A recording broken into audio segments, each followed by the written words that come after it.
ఎజోస్పెర్మియా లేదా zero sperm count అనేది మగవాళ్ళ సైడ్ నుంచి పిల్లలు లేకపోవడానికి ముఖ్యమైన కారణం. అయితే ఈ ఎజోస్పెర్మియా లేదా జీరో స్పెర్మ్ కౌంట్‌తో బాధపడుతున్న మగవాళ్ళు వాళ్ళ వైఫ్ ట్రీట్మెంట్ చేపించుకునే లేడీ డాక్టర్ దగ్గరో లేదా ఐవీఎఫ్ సెంటర్‌లోనో ట్రీట్మెంట్‌కి వెళ్ళినప్పుడు ఆ లేడీ డాక్టర్స్ లేదా ఐవీఎఫ్ సెంటర్‌లో వీళ్ళకి చెప్పే ఒక అందమైన అబద్ధం ఏంటి అనంటే, మీకు టెస్టిస్ నుంచి స్పెర్మ్ తీసి మీ వైఫ్‌కి ఐవీఎఫ్ చేస్తాము అనేది. ఇది అందమైన అబద్ధమే కాదు, చాలా దారుణమైన అబద్ధం. ఎందుకు అనంటే, నిజంగా టెస్టిస్ నుంచి స్పెర్మ్ తీసి ఐవీఎఫ్ చేయటం అంత ఈజీయా అనంటే ఖచ్చితంగా కాదు. ఎప్పుడైనా సరే టెస్టిస్ నుంచి స్పెర్మ్ తీసి ఐవీఎఫ్ చేయాలి అనంటే, ముందు అసలు ఆ స్పెర్మ్ కౌంట్ 0 ఉండటానికి కారణం ఏంటి అని తెలిస్తేనే మనము టెస్టిస్ నుంచి స్పెర్మ్ తీసి ఐవీఎఫ్ చేయగలము, చేయలేము అనేది అర్థమైద్ది. అంతేగాని 0 స్పెర్మ్ కౌంట్ ఉన్న ప్రతి పేషెంట్‌కి టెస్టిస్ నుంచి స్పెర్మ్ తీసి ఐవీఎఫ్ చేయటము అనేది ఇంపాసిబుల్. 0 స్పెర్మ్ కౌంట్ ఉన్న పేషెంట్స్‌లో కేవలము ఒక 20-25% మందికి, అంటే 20-25% ఆఫ్ ద పేషెంట్స్‌లోనే టెస్టిస్ నుంచి స్పెర్మ్ తీసి మనం ఐవీఎఫ్ చేయగలము. అంతేగాని కానీ వీళ్ళు చెప్పే ప్రతి పేషెంట్‌కి ఐవీఎఫ్ సెంటర్‌లో చెప్పే మాట ఏంటి అనంటే, మీకు టెస్టిస్ నుంచి స్పెర్మ్ తీసి ఐవీఎఫ్ చేస్తామని. అది ఖచ్చితంగా అబద్ధమే. ఎందుకు అనంటే, మీరు కారణం తెలుసుకోకుండా టెస్టిస్ నుంచి స్పెర్మ్ తీసి ఐవీఎఫ్ అనేది చేయలేరు.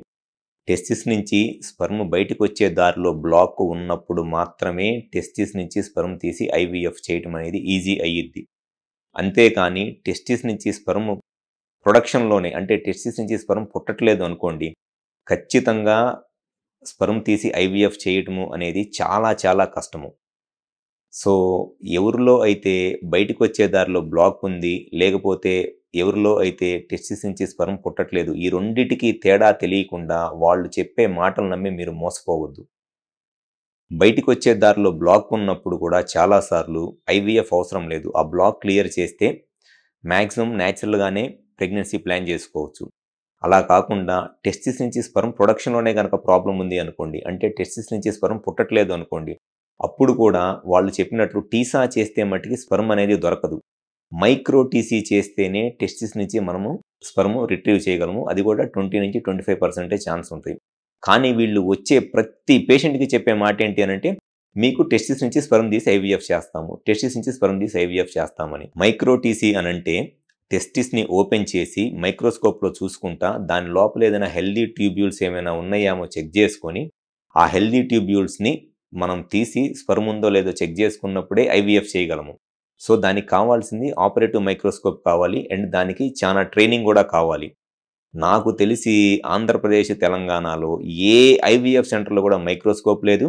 అండ్ అక్కడ ఉన్న లేడీ డాక్టర్స్‌కో, గైనకాలజిస్ట్‌లకో మైక్రో టీసీ చేసే అంత సర్జికల్ స్కిల్స్ లేవు.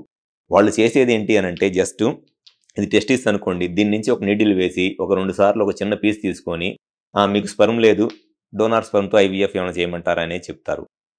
మైక్రో టీసీ అనంటే టెస్టిస్‌ని కంప్లీట్‌గా ఓపెన్ చేసి మైక్రోస్కోప్‌లో చూసుకుంటా లోపల హెల్తీ ట్యూబ్యూల్స్ ఉన్నాయేమో అనేది చెక్ చేసుకున్నప్పుడే స్పెర్మ్ దొరకటానికి 20-25% ఛాన్స్ ఉంటది. సో, కానీ వాళ్ళు ప్రతి పేషెంట్‌కి కూడా చెప్పే మాట ఏంటి అనంటే, మేము టెస్టిస్ నుంచి స్పెర్మ్ తీసి ఐవీఎఫ్ చేస్తాము అని.